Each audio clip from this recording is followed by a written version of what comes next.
అందరికీ నమస్కారాలు. నా పేరు లక్ష్మి.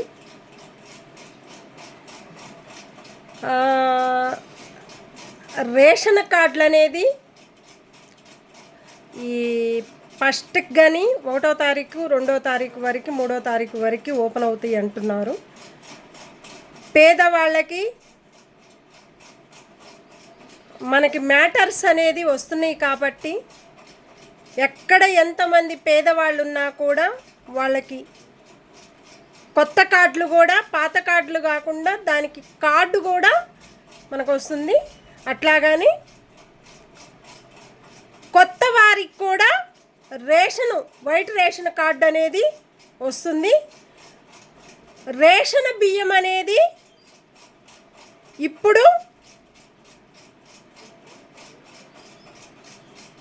సన్న రేషన్ బియ్యం, ఒరిజినల్ రేషన్ బియ్యం అనేది మనకు వస్తుంది. రేషన్ కార్డు బియ్యం అనేది వస్తున్నాయి అని చెప్తున్నారు. కానీ 1వ తారీఖు 2వ తారీఖు 3వ తారీఖు తెలీదు. మనకి ఈరోజు ప్రభుత్వం నుంచి మ్యాటర్ వచ్చింది కాబట్టి ఆ మ్యాటర్ని తగ్గట్టు మనం చెప్పాలి. ఎందుకంటే అది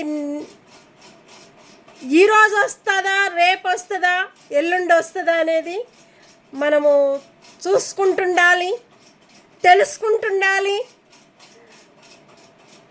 మనలో మనకి ఏదైతే ఉందో అది మనం బయటికి చెప్పుకుంటూ ఉండాలి. ఎవరికైతే ఎక్కడైతే రేషన్ కార్డులు లేవో మీరు చేయించుకోండి, కొత్త రేషన్ కార్డు అనేది చేయించుకోండి. అట్లాగని పాత రేషన్ కార్డు కొత్తగా పాత రేషన్ కార్డులో పేర్లు మారినా, మాటలు మారినా,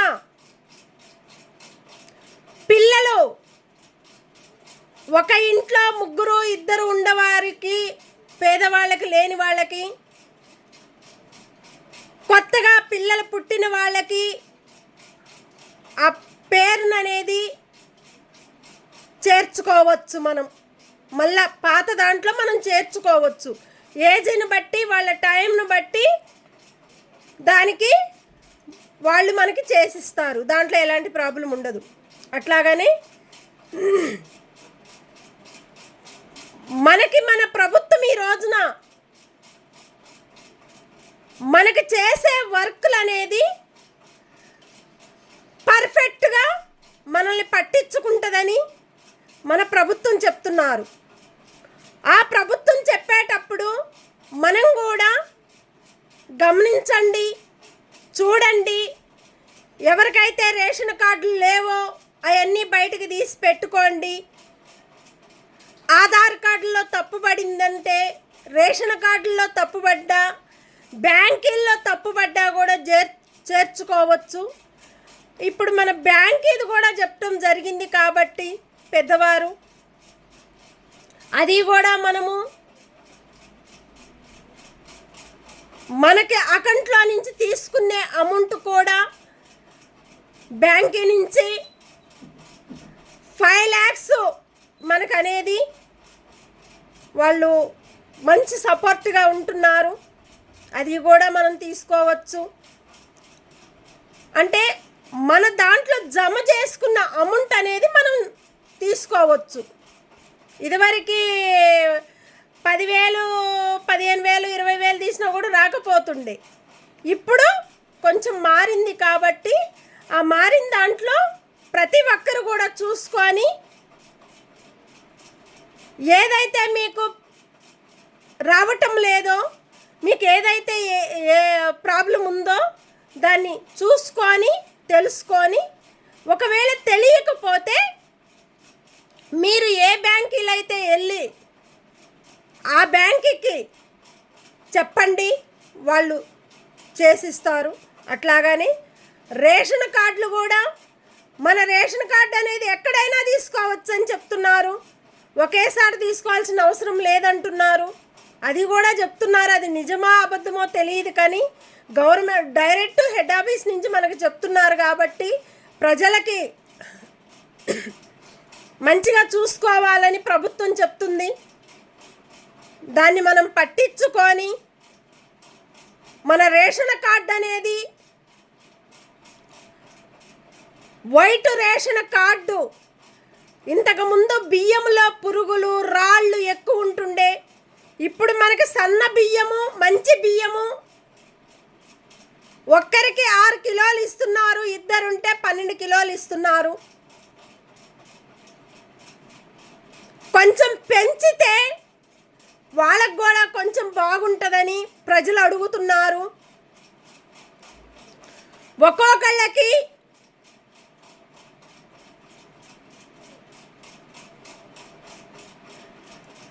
ఒక్కరికి 10 కిలోలు ఇస్తే ఒక నెలంతా గడుపుకుంటారని కొంతమంది నాతో చెప్పటం జరిగింది నిన్న. ఒక్కళ్ళకి 6 కిలోలు ఇస్తే 2-3 రోజులకే సరిపోతుంది మా ఫ్యామిలీలో. కనీసం ఒక్కరికి ఒక 10 కిలోలు ఇస్తే బియ్యము, సన్న బియ్యము, వండుకునే బియ్యము బయట నుంచి మేము కొనుక్కోకుండా మా కడుపు నింపుకుంటానికి, మా పిల్లల్ని కొంచెం ఈ ఫీజులు కట్టలేక, కూరగాయల రేట్లు పెరిగిన వల్ల మేము తెచ్చుకోలేక కారప్పొడితో తింటూ బతుకుతున్నాం మా ప్రజలం మేము. దీనివల్ల కూడా మాకు ప్రాబ్లం అవుతుంది. ఇది చూసన్నా రేషన్ బియ్యం అనేది కొంచెం ఎక్కువ పెంచితే, ఇప్పుడు 6 కిలోలు ఉన్నాయి, 6 కిలోలకి ఇంకా 4 కిలోలు ఇస్తే ఒక్కరికి 10 కిలోలు అవుతాయి. ఇద్దరుంటే 20 కిలోలు నెలంతా నడుపుకుంటారు వాళ్ళు. నెల కూడా ఉండదు, 20 రోజులు, 10 రోజులు, 20 రోజులు సరిపోతాయి. ఒక 6-7 మంది ఉండే వాళ్ళకి. ఇక ఇద్దరుండే వాళ్ళకైతే ఒక నెల నడుపుకోవచ్చు, దాంట్లో ప్రాబ్లం ఏముండదు. ఒక్కరికి 10 కిలోలు ఇస్తే దాన్ని బట్టన్నా వాళ్ళు కడుపు నింపుకుంటారు. ఆ పిల్లల ఫీజులన్నా కట్టుకుంటానికి వాళ్ళకొక లైఫ్ అన్నా ఉంటుంది. మన ప్రభుత్వం ఇచ్చినందుకు, ప్రజలు తిన్నందుకు, వాళ్ళ కడుపు నింపుకున్నందుకు, వాళ్ళకొక సపోర్ట్గా ప్రభుత్వం ఉన్నందుకు, వాళ్ళకొక పేరు అనేది ప్రభుత్వానికి రావాలని మేము కోరుకుంటున్నాము. ఉత్తగా రేషన్ కార్డు బియ్యము అమ్ముకునేది కాకుండా సన్న బియ్యంతోటి మనం వండుకుంటే అది మనకి మంచిగా కలిసి వస్తుందని మేము కోరుకుంటున్నాం.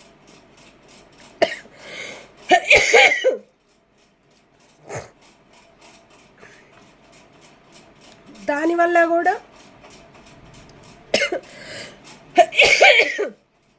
కొంచెం ప్రాబ్లం అవుతుంది.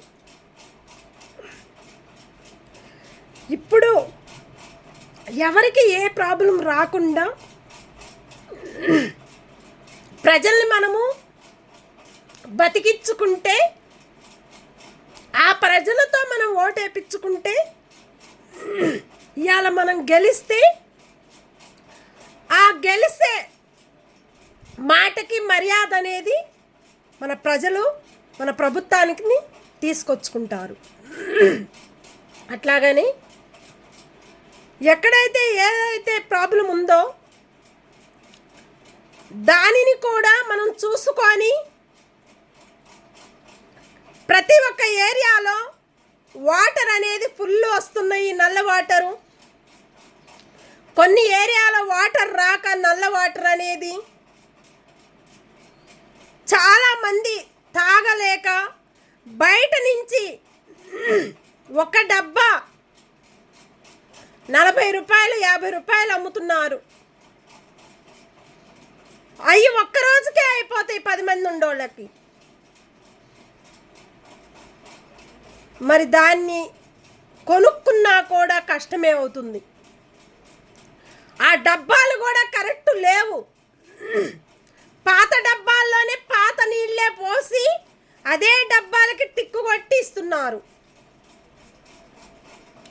కరెక్ట్ లేదు. ఎక్కడ ఏదన్నా ప్రాబ్లం అయ్యిందంటే మన ప్రభుత్వానికే ఉంటుంది అది. నల్ల వాటర్ వాళ్ళకి వాళ్ళు చెప్పినా వింటం లేదు, ప్రభుత్వం చెప్పినా వింటం లేదు, గవర్నమెంట్ పెద్దవాళ్ళు చెప్పినా వింటం లేదు. పర్సనల్గా పనిచేసే వాళ్ళు, ఒక్కొక్క ఏరియాకి ఒక్కొక్కళ్ళు ఉండేవాళ్ళు మోసాల మీద మోసం చేసుకుంటూ ప్యాకేజీ మీద పడుతున్నారు. ప్యాకేజీ అంటే ఎన్ని రోజులు వస్తుంది వాళ్ళకి, జీతం అంటే ఎన్ని రోజులకు వస్తుంది. ప్యాకేజీ తీసుకుంటే ఒక్క రోజులో వస్తుంది, జీతం అంటే లైఫ్ లాంగ్ వాళ్ళు ఉన్నంత కాలం జీతం పడుతుంటుంది. జీతం ముఖ్యమా? మన సంసారాల్ని మనం బతికించుకుంటాం ముఖ్యమా? మన పేదవాళ్ళ మన బతుకుల్ని బతికించేది ముఖ్యమా?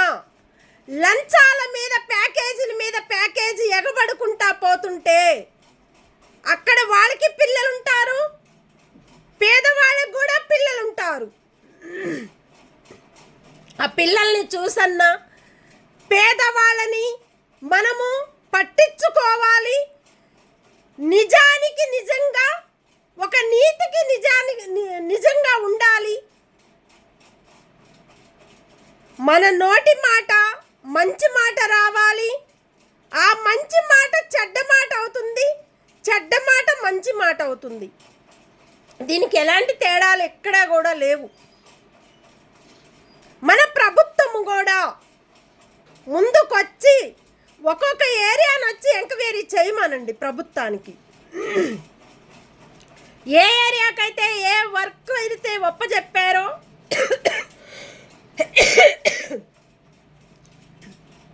ఆ వర్క్ మీద వాళ్ళని పట్టించుకోవాలని మేము కోరుకుంటున్నాం. అట్లాగని ఏ ఏరియాలో ఏ తప్పులు అయితే జరుగుతున్నాయో గవర్నమెంట్ ఇమ్మీడియట్గా పట్టించుకొని ఆడపిల్లలు చెప్పిన మాటలు విని నిజానికి నిజమైతే పట్టించుకోవాలి. అబద్ధాలు ఆడి గవర్నమెంట్ రోడ్ల మీద ఇల్లు కట్టుకున్న వాళ్ళకి గొర్రెలది 50 గజాలు జాగ అనేది గొర్రెలది కూడా అప్పట్లో ఉంది. అది కూడా కుకుట్పల్లి బాగంబీరు సర్కిల్ నెంబర్ 24లో ఉంది.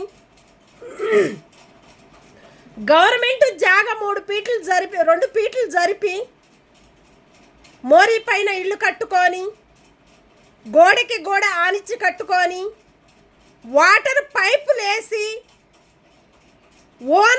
ఇంటి ఓనర్లు పక్కన వెనకమాల ఉండేవాళ్ళు పైపులు వేసుకొని నల్ల వాటరు పూడు చేస్తూ ఒక ఆడపిల్లల్ని చంపటానికి కూడా ప్రయత్నిస్తున్నారు. ప్రతి ఒక్కడు కూడా అది ఎవరైనా తెలుసు, ఎవరికైనా తెలుసు. ఇలాంటి ప్రభుత్వము తప్పు చేసిన వాళ్ళు ప్రతి ఒక్కళ్ళని కూడా బయటికి తీయండి. తీస్తేనే ఆ తప్పులనేది నిజమా అబద్ధం అనేది బయటపడుతుంది. ఒక గవర్నమెంట్ జాగలో ఒక గవర్నమెంటే మోసం చేసుకుంటుందంటే పాత ఇంటిని పాత గేట్లను కూలగొట్టించటము ఇది చాలా తప్పు. గవర్నమెంట్కి దాన్ని పట్టించుకొని మున్సిపాలల్లో 5 మంది ఉన్నారు. తీరుమాల మల్లన్న దగ్గర ఉండే వాళ్ళు 2 ఉన్నారు, మున్సిపాలల్లో 3 ఉన్నారు, మొత్తం 5 మంది ఉన్నారు. ఆ జీవో టవర్కి సపోర్ట్ ఉండేవారు. ఇప్పుడు వాళ్ళ మీద కూడా యాక్షన్ తీసుకోవాలి కంపల్సరీ. ప్రభుత్వం చూసి పేదవాళ్ళకి ఏదన్నా అయినా బాధ్యత అనేది ప్రభుత్వానికి ఉంటుంది. ఎందుకంటే ఏ విషయాలు కూడా ప్రతి ఒక్క ఏరియాకి వచ్చి ఎంక్వైరీ చేయటం లేదు, ప్రభుత్వం పట్టించుకోవటం లేదు, చెప్పినా వినపట్టం లేదు వాళ్ళకి. ఈ 7 ఉంటే ఈ 7 వదిలేస్తున్నారు. మన ప్రభుత్వం ఏం చేస్తుంది? పేదవాళ్ళు ఉంటేనే మన ప్రభుత్వం ఉంటుంది, పేదవాళ్ళు లేకపోతే మన ప్రభుత్వం ఉండదు. దీన్ని చూసి పట్టించుకొని ఎక్కడైతే ఎన్ని తప్పులైతే జరిగినాయో ఆ లెక్కలన్నీ బయటికి తీయమని గవర్నమెంట్ని మేము కోరుకుంటూ ప్రతి ఒక్కళ్ళకి కూడా ధన్యవాదాలు. Thank you.